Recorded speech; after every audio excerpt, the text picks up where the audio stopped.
Bueno, continuando con los libros de grandes ideas de las matemáticas, estamos con el libro de Un paseo por los espacios n dimensionales. Y vamos a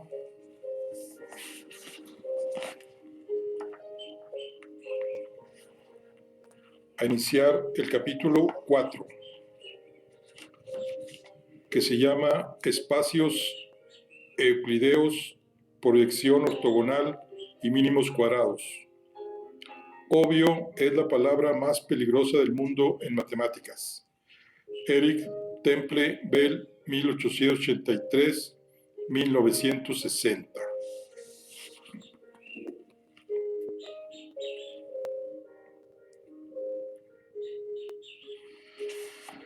¿Qué es ortogonal? En el colegio aprendemos que dos rectas son perpendiculares u ortogonales. Del griego ortos, derecho, y gonía, ángulo. Si el ángulo entre ellas es de 90 grados. La manera más natural de ver si forman 90 grados es medir el ángulo con un transportador. Otra manera de comprobar si estas dos rectas son ortogonales es encontrar los vectores que las definen y hacer el producto escalar entre ellos. Si el producto escalar es 0, los vectores y por lo tanto las rectas son ortogonales. Empezaremos por recordar la definición del producto escalar. Un espacio vectorial es el que existe. Un producto escalar es un espacio vectorial euclideo. Estos espacios permiten medir ángulos y longitudes y por ello se llaman euclídeos, es decir, satisfacen los axiomas de Euclides, 325 a.C., 265 a.C., reconocido como padre de la geometría. En estos espacios se puede determinar si dos vectores son ortogonales, si el producto escalar es 0 y mucho más. La noción de ortogonalidad permite definir proyecciones ortogonales, lo cual resulta muy útil para resolver sistemas de ecuaciones que no tienen solución. Para estos, la proyección ortogonal nos permitirá encontrar una solución aproximada. Además, el producto escalar permite generalizar de forma abstracta los conceptos de longitud, distancia y ángulos entre vectores. El producto escalar y su desarrollo histórico. La teoría que incluye productos escalares se desarrolló gracias a la combinación del álgebra, la física y el análisis funcional. En álgebra, Grassmann, 1844-1862 o 1962, introdujo el producto escalar o interior entre vectores, pero su trabajo fue ignorado durante tiempo. A finales del siglo XIX, el físico químico norteamericano Gibbs y el ingeniero eléctrico inglés Heaviside desarrollaron de forma independiente el cálculo vectorial, incluyendo el producto escalar, y lo aplicaron al campo de la física. En el campo del análisis funcional, Sturm y Liouville hallaron conjuntamente en 1836 y 1837 las funciones ortogonales,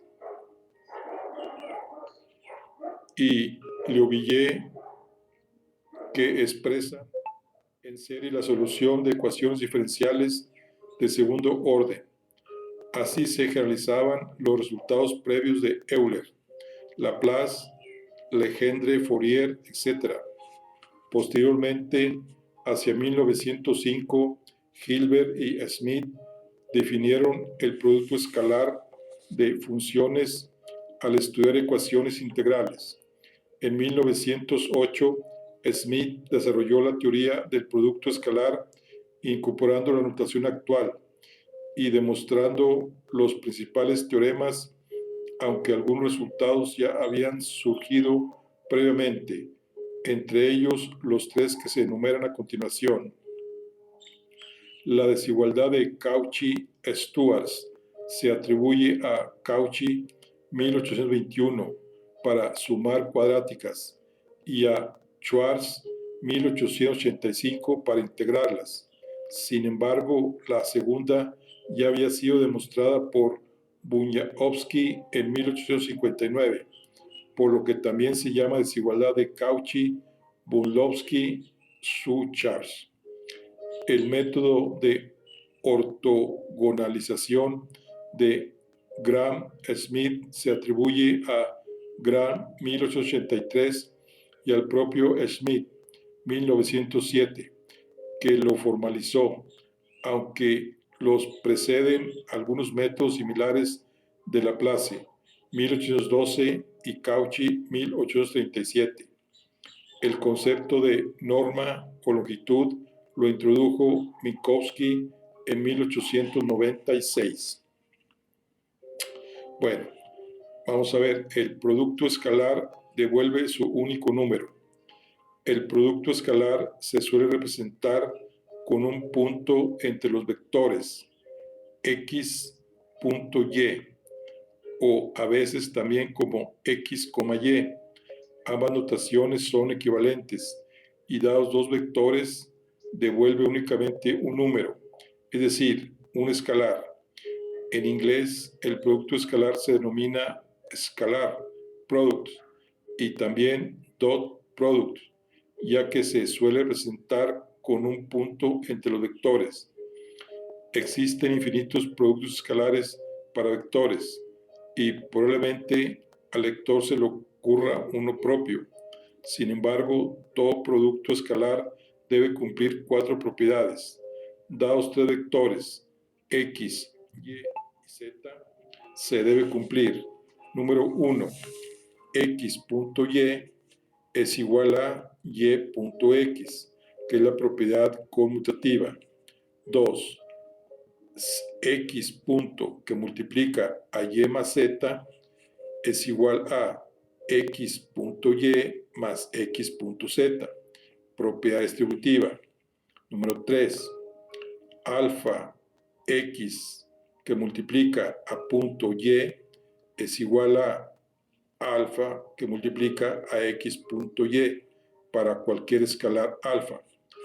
Cuarto a, x.x mayor que 0 para x diferente de 0. Y 4b, x.x igual a 0 si y solo si x igual a 0. Veamos un ejemplo que cumple las cuatro propiedades. Consideremos dos vectores, x igual a x1, x2 y y igual a y1 y y2. Y la siguiente definición del producto escalar, x.y es igual a x1, x2 que multiplica a y1, y2 es igual a x1, x2 que multiplica a y1, y2 igual a x1, y1 más x2, y2. Este producto escalar se denomina el usual, es el típico que probablemente el lector ya conocía, pero no es el único, y resulta de multiplicar cada componente de un vector por las del otro, lo que equivale a transponer un vector y multiplicar por el otro. x.y es igual a x a la t y igual a x1, x2 que multiplica a y1, y2, lo que es lo mismo que x1, y1 más x2 por y2, donde xt es el vector x traspuesto, es decir, en horizontal. Si x es un vector columna y vertical, comprobemos las cuatro propiedades citadas para este producto escalar en concreto. x.y es igual a x1 y2 por y1, y2 igual a x1 y1 más x2 y2 igual a y1 x1 más y2 x2 igual a y por x. Entonces el otro es el 2x que multiplica a y más z, el 3 alfa x por y, el 4x por x y x por x, cuando x es diferente de 0 y cuando x es igual a 0. Efectivamente, este producto x1 y y1 es igual que x1 y y1 más x2 y2, cumple las cuatro propiedades y es por tanto un producto escalar perfectamente válido. El espacio vectorial R al cuadrado con el producto escalar usual se llama espacio euclideo, usual o canónico. Un ejemplo de producto escalar usual con números es el siguiente. x.y es igual a x traspuesto y igual a 12 por menos 3, 1 igual a menos 3 más 2 igual a menos 1. Vemos que el resultado es un único número.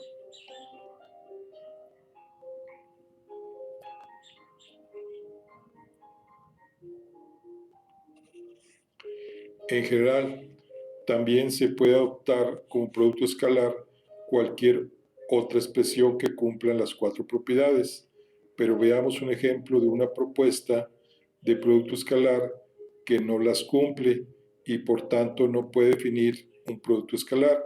Supongamos que x.y es igual a x1, x2 por y1, y2 igual a x1, y2.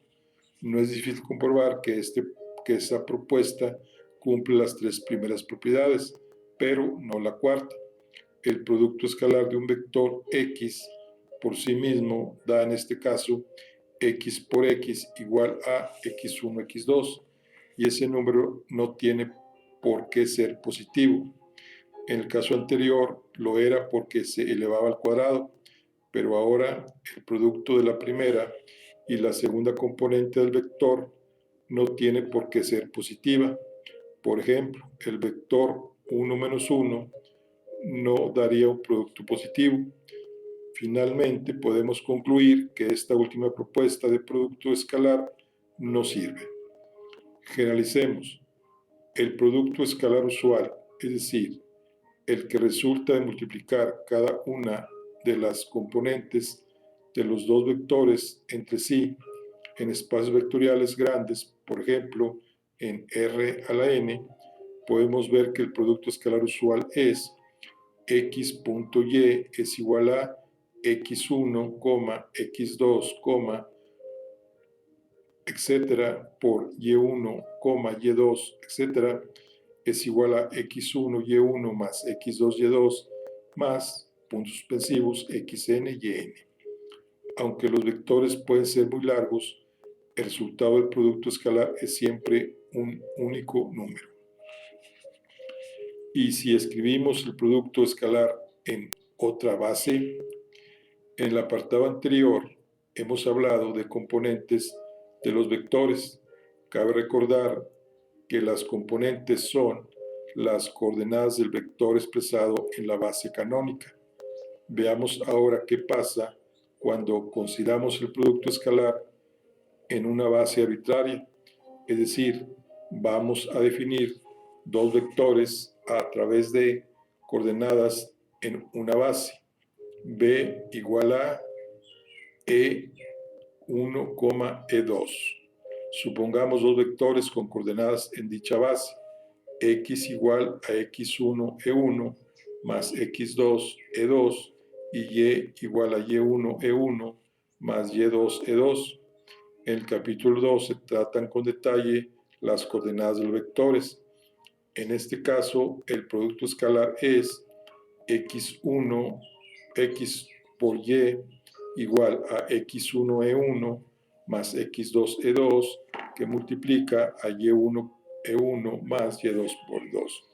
Podemos manipular esta expresión utilizando las tres primeras propiedades descritas en el apartado anterior, o sea que x punto y es igual a x1 E1 más x2 E2 que multiplica a y1 E1 más y2 E2 igual a x1 E1 por y1 E1 más x1 E1 punto y2 E2 más x2 E2 punto y1 E1 más x2 E2 punto y2 E2, lo que es lo mismo que x1 y1 E1 punto E1 más x1 y2 E1 punto x2 más x2 y1 E2 punto E1 más x2 y2 E2 punto E2.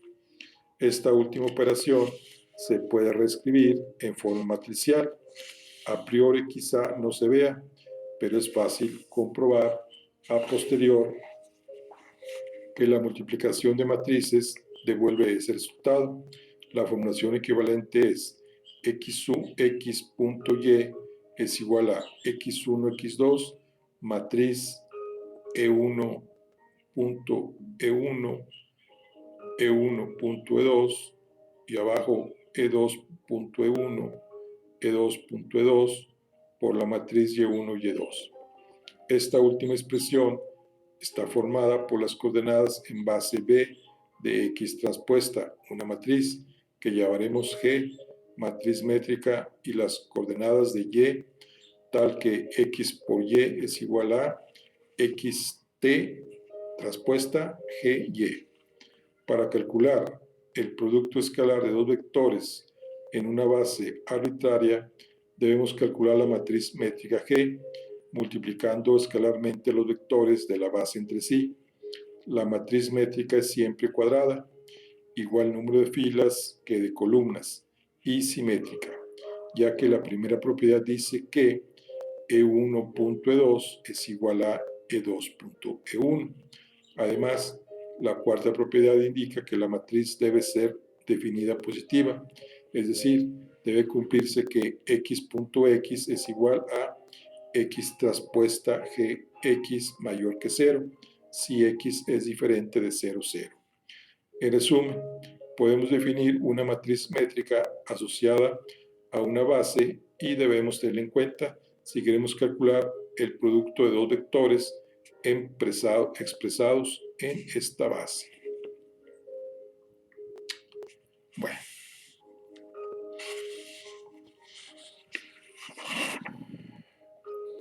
vamos a ver ahora lo que son longitudes y distancias y ángulos. Como ya comentamos brevemente en la introducción, el producto escalar permite definir longitudes, distancias y ángulos. Veamos las definiciones típicas. La longitud de un vector o norma se define como x entre dos barras igual a raíz cuadrada de x punto x. Démonos cuenta que para definir la longitud necesitamos un producto escalar, por lo que no habíamos podido definir la longitud antes, de manera formal. Además, diremos que un vector es unitario o está normalizado si su norma es 1, o sea, x igual a 1. Otro concepto importante es la distancia entre vectores. La distancia del vector x al vector y es de x, y igual a x menos y. Vemos que en la figura 24 que hay que construir el vector x menos y calcular su norma o longitud. Para ello le sumamos a x el vector menos y a fin de obtener el vector x menos y. Esto equivale a calcular el vector que une las flechas de los vectores originales, es decir, la distancia de dos vectores es la distancia entre la punta de sus flechas respectivas. Por su parte, el ángulo gamma entre dos vectores X y Y se define a través del coseno. Coseno de gamma es igual a X punto Y entre X barra por Y barra, con gamma que pertenece o está entre 0 y pi, y se expresa en radianes. En la figura 25 vemos el ángulo para vectores en dos dimensiones, en r al cuadrado. No obstante, esta definición sirve para cualquier dimensión. Veamos un ejemplo de estas definiciones con números. Definimos dos vectores, x igual a 1,1,0 y y igual a 0,1,1 en el espacio euclídeo usual, r al cubo, con el producto escalar usual. La longitud de cada vector viene dada por su norma, x igual a raíz cuadrada de 1,1,0 por 1,1,0 igual a lo que se multiplica 1 por 1, 1, 1 por 1, 1, más 1, y 0 por 0, 0, lo que es igual a raíz de 2. Y de y es la raíz cuadrada de 0,11 por 0,11, que es igual a 0 más 1 más 1, igual a raíz de 2. Para calcular la distancia entre los vectores hay que restarlos y calcular la norma de la resta. O sea, distancia x, y igual a x menos y en barra, que es 1, 1, 0 menos 0, 1, 1 igual 1 menos 0 a 1. 1 menos 1, 0. 0 menos 1 menos 1. Y queda 1, 0 menos 1. Y la raíz cuadrada de 1,0 menos 1 por 1, 0, menos 1 igual a raíz de 2. Finalmente, el ángulo entre esos vectores es coseno de gamma es igual a x punto y entre x barra por y barra igual a 1,1,0 por 0,1,1 entre raíz de 2 por raíz de 2 igual a 1 medio. El ángulo que corresponde a un valor del coseno de 1 medio es gamma igual a pi tercios radianes, o expresado en grados es igual a 60 grados. No es ortogonal todo lo que reluce. Diremos que dos vectores x, y son ortogonales si se verifica que x punto y es igual a 0, es decir, su producto escalar es 0. Además, recordando la definición de ángulo, vemos que si x punto y es igual a 0, entonces el coseno del ángulo es 0. Coseno de alfa de gamma es igual a x punto y entre x doble barra por y doble barra es igual a 0 entre x doble barra por y barra igual a 0. Y el ángulo del coseno 0 es 90. Esta definición parece evidente y ya la avanzamos al principio del capítulo, pero tiene más miga de lo que parece. Veamos un par de ejemplos. Ejemplo 1. Supongamos el espacio vectorial euclido con el producto escalar usual x punto y, que es x1, x2 por y1, y2, lo que es igual a x1, y1 más x2, y2. Y vamos a comprobar si los siguientes vectores son ortogonales. 1, x igual a 1,0 y y igual a 0, 0. Son ortogonales, puesto que el producto escalar es 0. O sea, de hecho, el vector con componente 0 es ortogonal a cualquier otro vector. Número 2.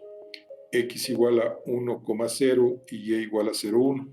Son ortogonales, ya que el producto escalar es 0. 1 por 0 es 0 y 0 por 1 es 0. Recordemos que estos vectores forman la base canónica de r al cuadrado. Y 3.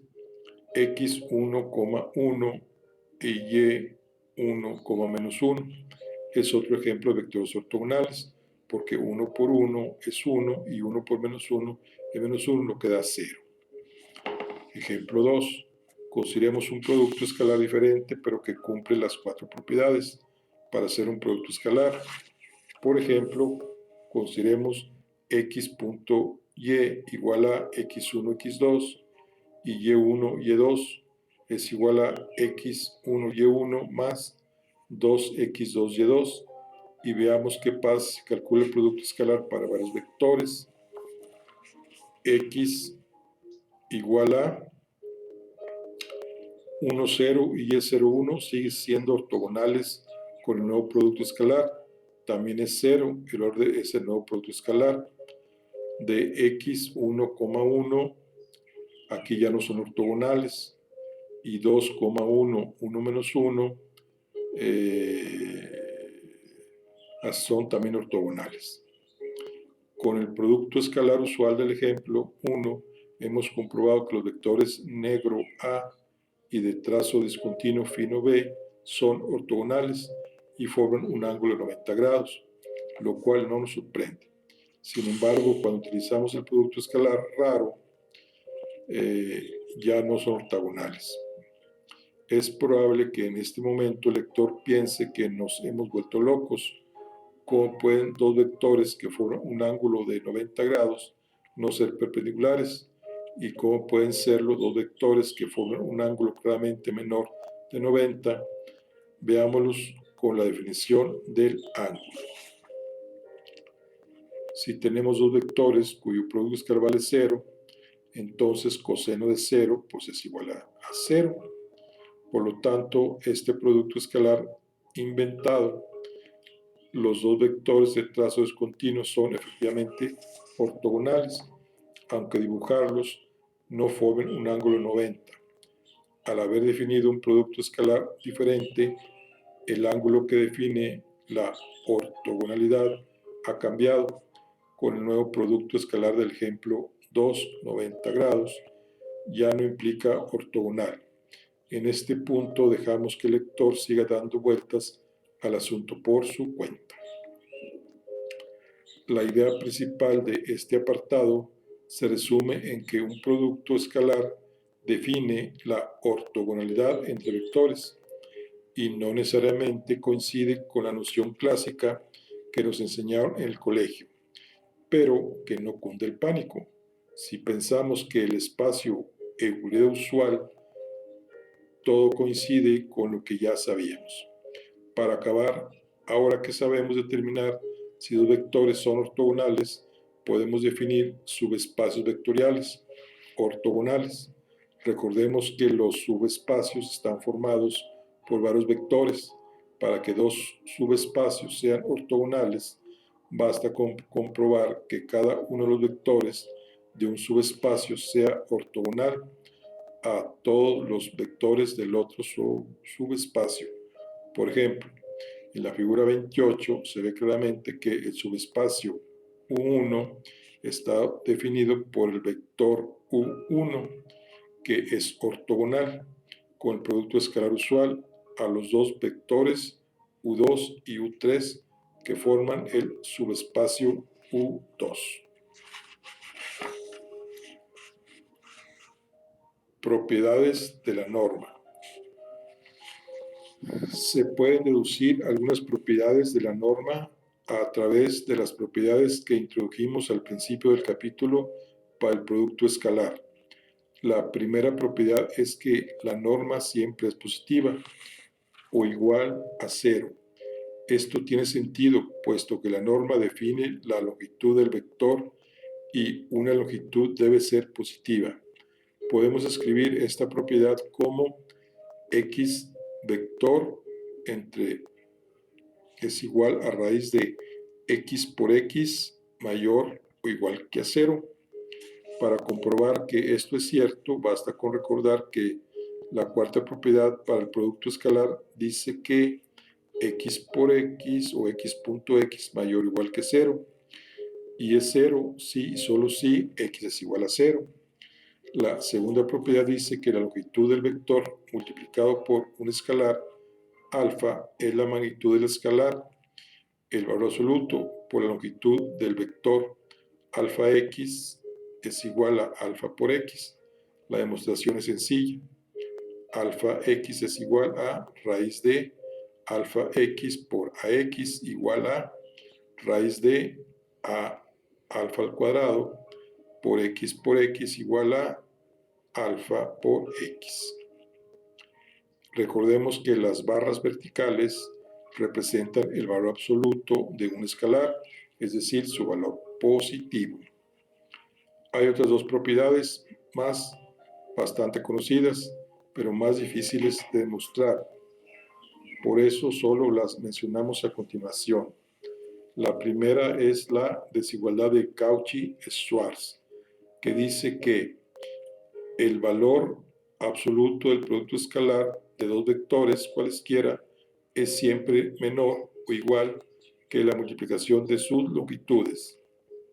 Y la segunda es la desigualdad triangular de Minkowski. Esta última es fácil de entender si hacemos un dibujo donde x y y es la suma de x más y. Normas sin producto escalar.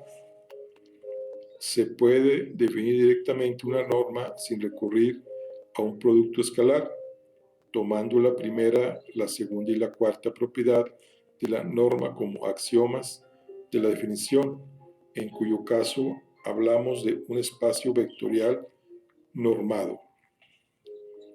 Normas de matrices. También es posible definir normas de matrices. Esto es parecido a asignar una longitud o magnitud métrica a un vector de varias dimensiones. Bueno, vamos a ver lo que es la proyección ortogonal. Como hemos definido el concepto de ortogonalidad y el de espacios ortogonales, ahora podemos empezar a pensar en proyectar un subespacio sobre otro. En lo que sigue, solo consideremos el producto escalar usual, la proyección ortogonal de un vector sobre otro.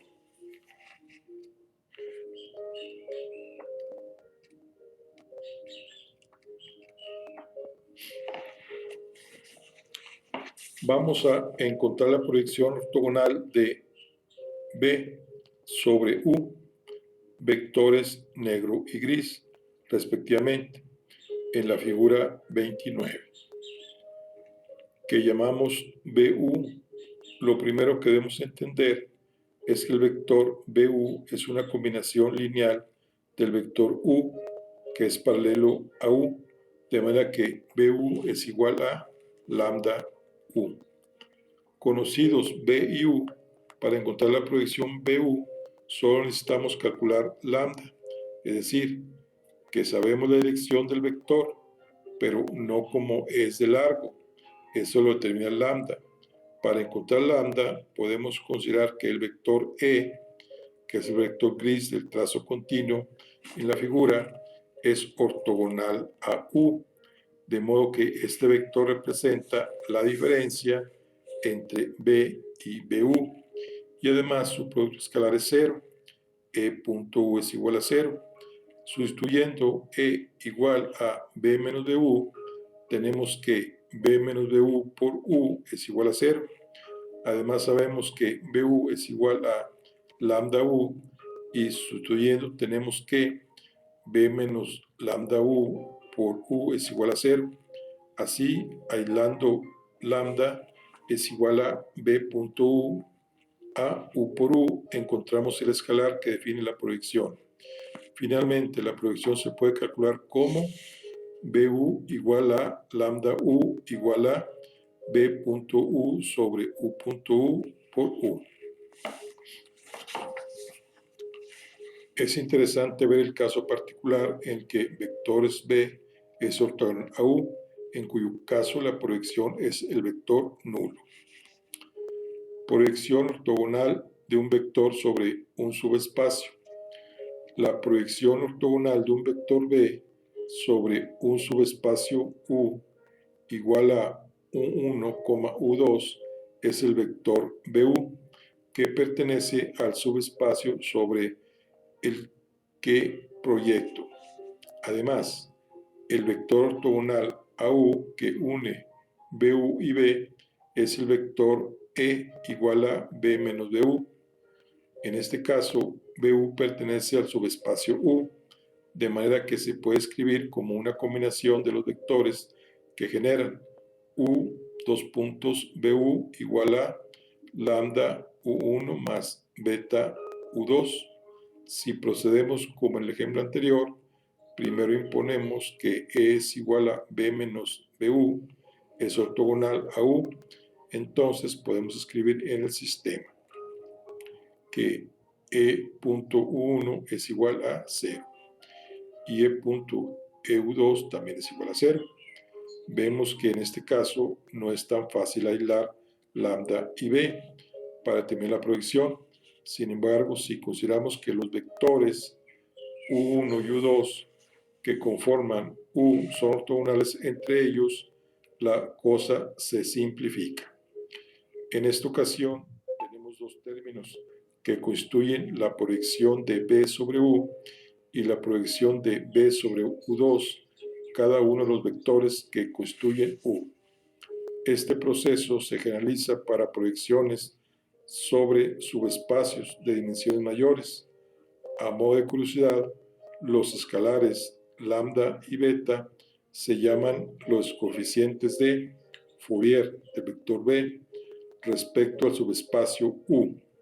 Para ello, hemos tenido que definir U con vectores U1 y U2 que eran ortogonales entre ellos. Hay técnicas como la ortogonalización de Gram-Schmidt para hallar vectores ortogonales a partir de vectores que no lo son, pero exceden al alcance de este libro. Además, como en ocasiones anteriores, el dibujo de la figura 31, que contempla 3 dimensiones, es un esquema de lo que ocurre en dimensiones mayores y permite visualizar las relaciones entre los vectores implicados en el problema, aunque U tenga una dimensión mayor que 2 al plano.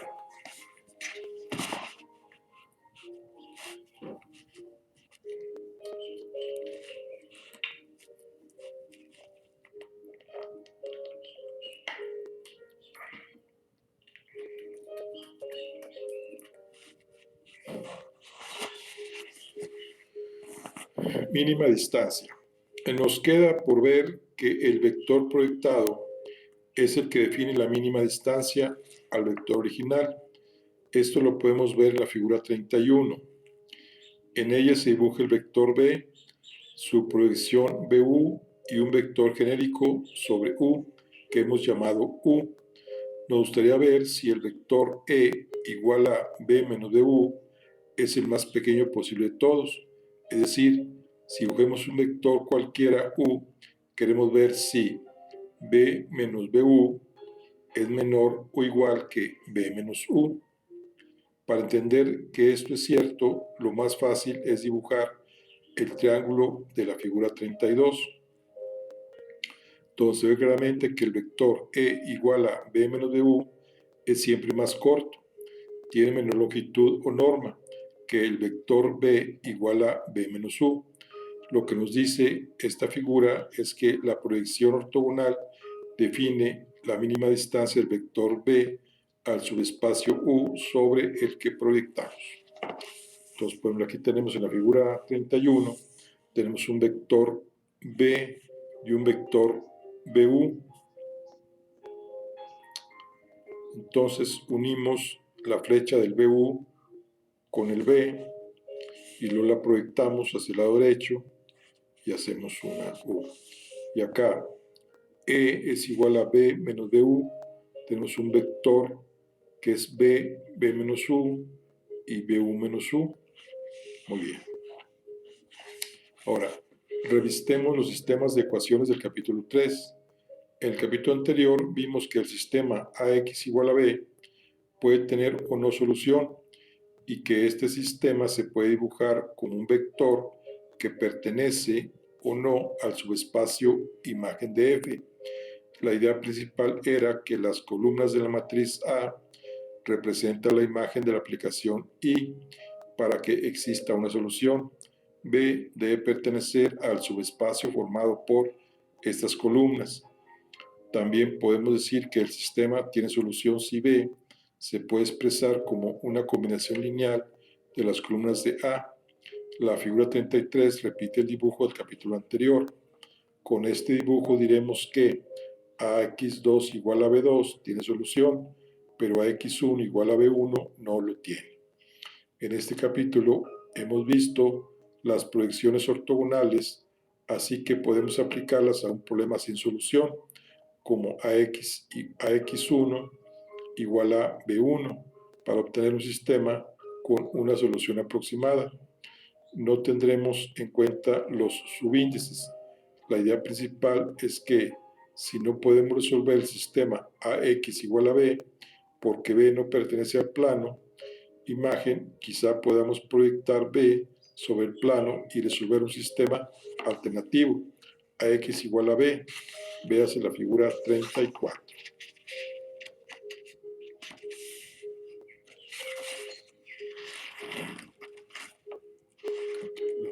Ok.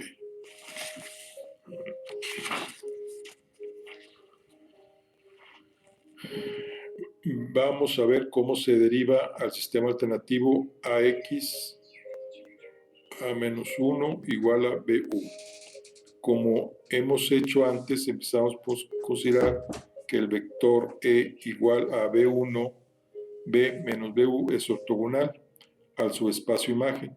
Es decir, debemos imponer que es ortogonal a todos los vectores que definen.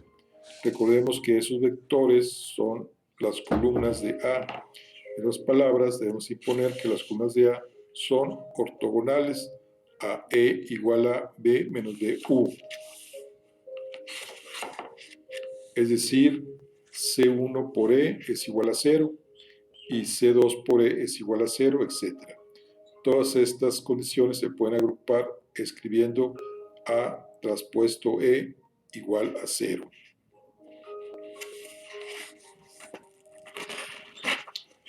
Ahora, vamos a ver. Resolvamos un problema sin solución. Consideremos el sistema. X más 3y menos z igual a 2. 2x más 4z igual a 7. Y 2x más 3y más z igual a 1. Este se puede escribir en forma matricial como AX igual a B, que es 1, 3 menos 1, 2, 0, 4, 2, 3, 1, X, Y, Z igual a 2, 7, 1. Primero intentamos resolver el sistema como vimos en el capítulo 1, o sea, 1, 3 menos 1, 2, 0, 4, 2, 3, 1 y 2, 7, 1 igual a, es 1, 3 menos 1, 0 menos 6, 6, 0 menos 3, 3, 2, 3 menos 3, luego nos queda 1, 3 menos 1, 0 menos 6, 6, 0, 0, 0 y 2, 3 menos 3. Si tenemos una fila de ceros antes de la barra vertical, acompañado de un valor diferente de 0 en esta misma fila después de la barra, el sistema no tiene solución. También podríamos haber intentado invertir la matriz A, pero no hubiéramos podido, ya que su inversa no existe. Su determinante es 0.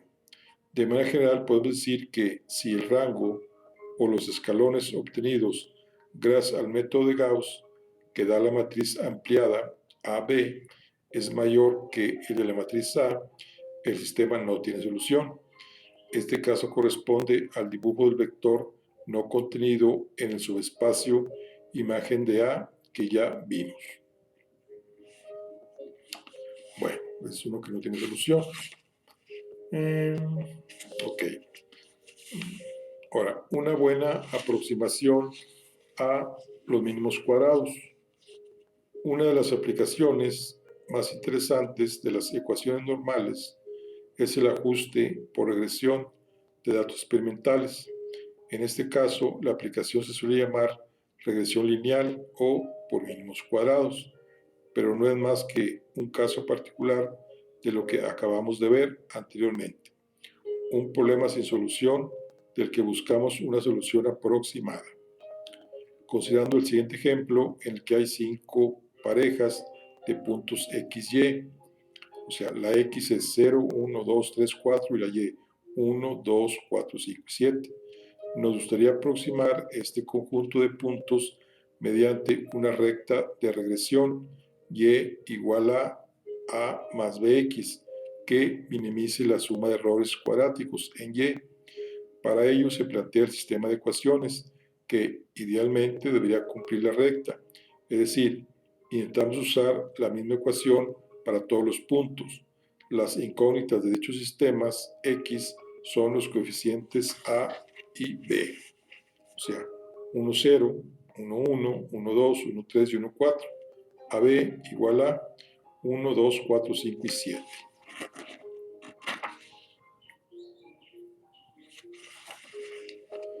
Ese sistema AX igual a B es incompatible, ya que no hay una recta que pase exactamente por los 5 puntos. La mejor aproximación la da el sistema de ecuaciones normales A traspuesta por AX a la menos 1 igual a A traspuesta por B.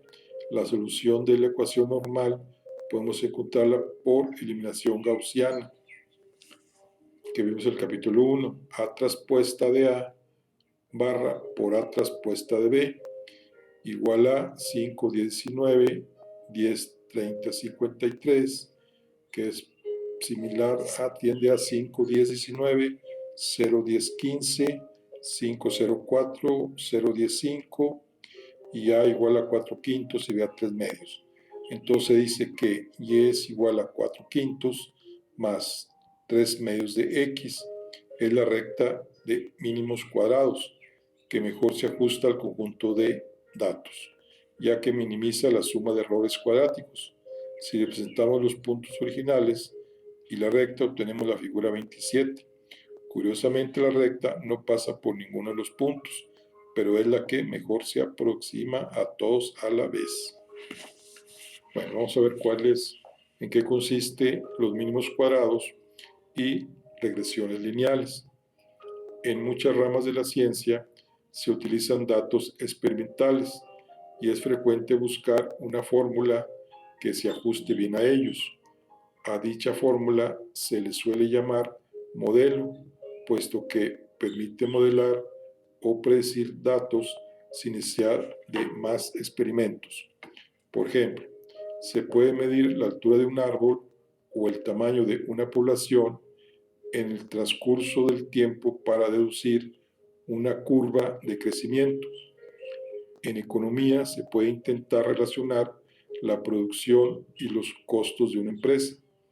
A partir de un conjunto de datos XY se puede encontrar una función, en general un polinomio, que aproxima lo mejor posible la relación entre las variables X y Y, y gracias a la técnica de mínimos cuadrados, el proceso se realiza si hay más de dos variables independientes. Para ello se forman superficies e hipersuperficies de aproximación por mínimos cuadrados.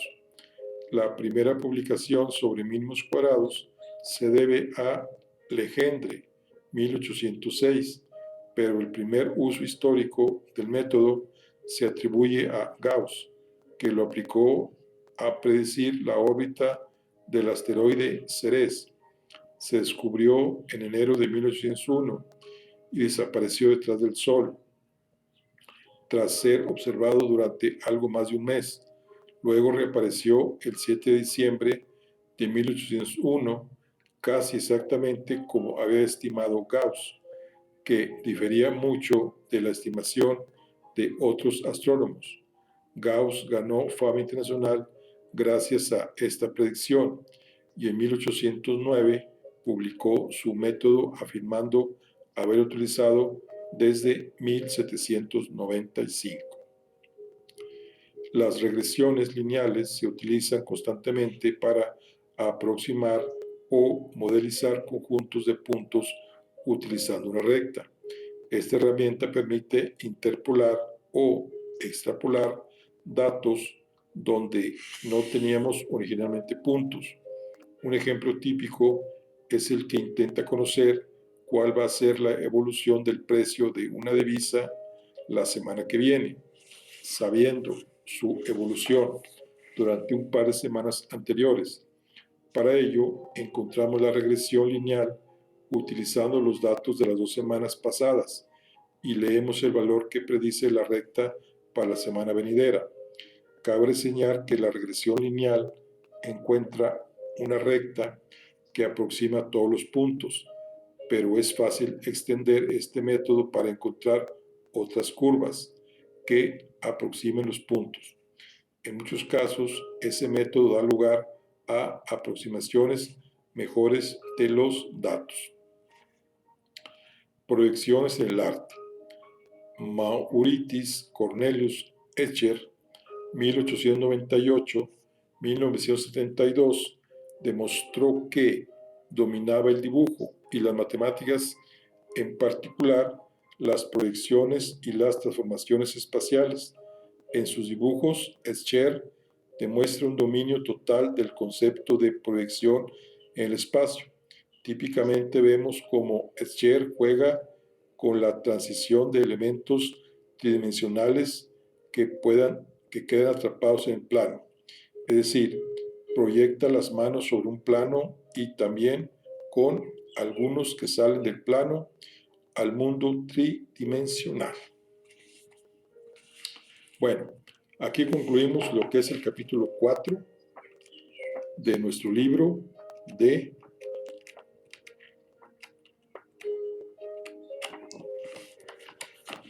Un paseo por los espacios de n dimensionales descubriendo el álgebra lineal.